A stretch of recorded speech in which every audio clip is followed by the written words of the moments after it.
Pour les couverts, pour l'implantation d'un blé, je mets de la facélie, de la févrole, du pois fourragé et puis voilà. En fonction des conditions climatiques, j'essaye de rapprocher mon semis de couvert juste après la récolte du blé. Des fois c'est pas toujours évident, on est plutôt dans un climat ici où il fait sec. Et du coup, s'il y a des hygrométries au sol, j'implante tout de suite mon couvert. Sinon, j'attends l'opportunité d'un peu d'humidité pour semer mes couverts. Et comme en 2022, on n'a pas eu d'eau du tout, j'ai commencé à semer dans du sec et abandonné l'idée de semer des couverts avant le 20 septembre, là où on a retrouvé un peu d'hygrométrie.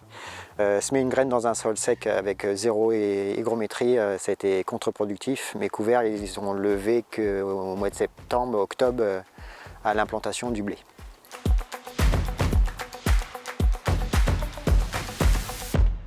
Généralement, après destruction de mon couvert avec mon broyeur, on a une pression graminée aussi, en plus des limaces. Et du coup, broyer mon couvert en le mettant à plat sur le sol, ça a facilité l'accessibilité au glyphosate que je mets après destruction de mon couvert. Le semis de blé est plutôt dans les mêmes dates qu'en semis de blé conventionnel. Plutôt tendance à retarder et à densifier ma densité de semis parce que je suis au début du système. Et dans les pièces qui sont vraiment envahies de gras, je décale fortement le semis du blé. Selon la pression régras, selon le type de sol, selon les conditions climatiques, j'ai deux outils pour semer, un semoir à disque et un semoir à dents. Et en fonction de pression régras, de la qualité du sol, si j'ai touché de manière superficielle mon sol, je suis amené à prendre un semoir ou l'autre. En ce qui concerne la fertilisation, depuis 4 ans que je suis en ACS, je bascule assez rapidement d'un système à base d'engrais liquides à un système solide à base d'urée et d'ammonitrate.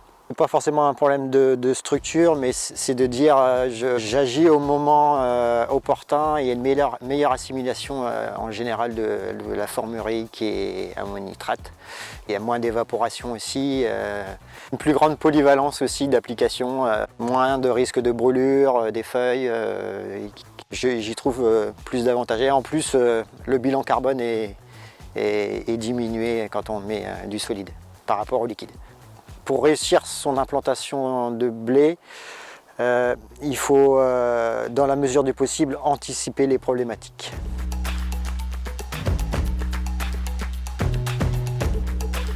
Depuis 4 ans où je suis passé à 100% en ACS sur l'exploitation, avec mon centre de gestion, on a fait des calculs en se comparant à un système d'agriculteurs céréaliers en conventionnel.